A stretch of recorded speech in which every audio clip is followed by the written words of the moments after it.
करोड़पति बेटे ने पिता को घर से निकाला बाहर।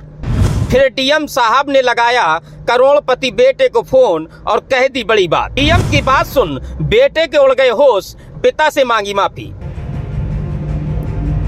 आखिर क्यों करोड़पति बेटे ने पिता को घर से निकाला और डीएम साहब ने ऐसा क्या कहा? ऐसे तमाम सवाल आपके जहन में होंगे, तो सारे सवालों के जवाब आपको मिलेंगे। बस आप पूरी रिपोर्ट देखिए। आपने एक कहावत तो सुनी होगी कि माँ बाप चार बेटों को पाल लेते हैं, लेकिन 4 बेटों से माँ बाप पाले नहीं जाते।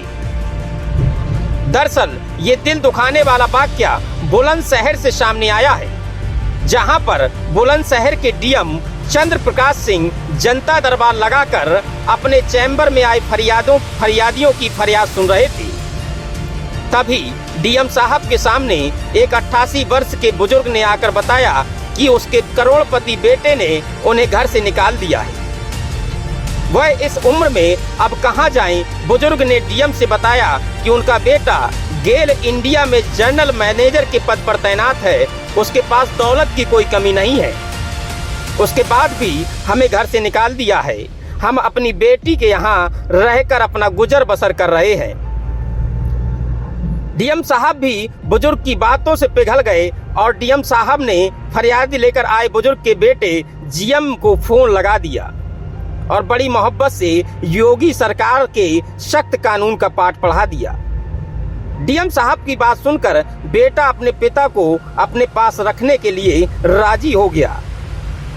डीएम ने बेटे होने का फर्ज निभाते हुए एक बुजुर्ग पिता को उसके बेटे से मिलाया, जिससे खुशी की लहर पूरे जिले पर छाई हुई है। साथ ही फरियाद लेकर आए बुजुर्ग का चेहरा भी खुशी से झूम उठा।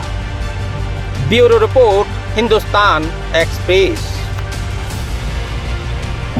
दादा क्या नाम है आपका और कितनी उम्र है? मेरी 88 में चल रहा है। अच्छा, क्या समस्या है? जिलाधिकारी साहब के पास आप आए हैं, क्या समस्या है आपसे? समस्या ये है कि मैं वहाँ अकेला रहता था। 4 तारीख में मेरी एनएससी की किताबें उसने छीनी थी डाकखाने की। किसने? लड़के ने। बोले कि ये पैसा मैं लूँगा, आप ये मैं जो निकला आइडर सर्वाइवर के नाम थी, तो उसने कैश डाल दी।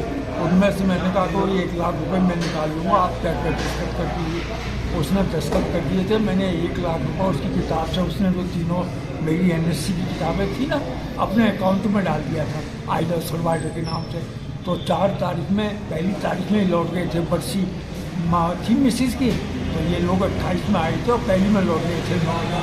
फिर 4 तारीख में जैसे मैंने 1 लाख रुपये निकाले तो बहुत गुस्सा हुए। बोले कि आपने क्यों निकाले? मैंने कहा मेरी 3 लाख की किताबें थी तो मैं ज़बरदस्ती छीनी और मैंने तो 1 लाख निकाला।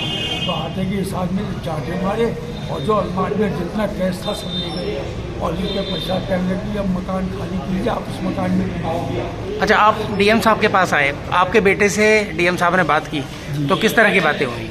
हाँ, डीएम साहब ने कहा कि आप लड़के के पास जाके रहिए, हमारा वकील नहीं। हाँ, तो आपके बेटे से डीएम साहब ने बात की? जी हाँ। तो आपकी भी बात कराई? हाँ। क्या बात हुई आपकी?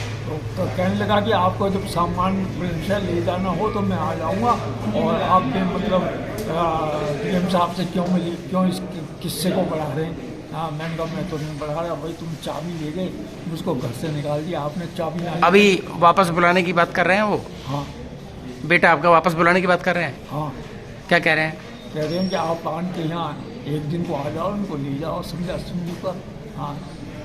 अच्छा, तो साथ रखने के लिए तैयार हैं कि नहीं है? नहीं, साथ रखने के लिए तैयार नहीं। साथ दोनों का बिहेवियर, उनकी मिसेस का बिहेवियर मेरी कुछ बहुत खराब। अच्छा। हाँ, चाय ना बना के देना, खाना नहीं देना। हाँ, तो कब तक ऐसा रहूँगा मैं वहाँ? तो आपके बेटे कौन सी कंपनी में है, कहाँ क्या करते हैं? गेल कंपनी में जनरल मैनेजर है। और आप कौन से पद से रिटायर हैं, कौन से विभाग से? Sub divisional officer agriculture extension. अच्छा, एग्रीकल्चर एक्सटेंशन में थे? जी हाँ, sub divisional officer agriculture extension. तो डीएम साहब ने जो आज कार्रवाई की है, इससे कितने आप मुतमईन हैं, सेटिस्फाई हैं आप? 100% सेटिस्फाइड है। उन्होंने बतलाया कि ठीक है, आपका लड़का समझदार है, ऊँचे पद पर है, वो ऐसा बिहेवियर नहीं करेगा।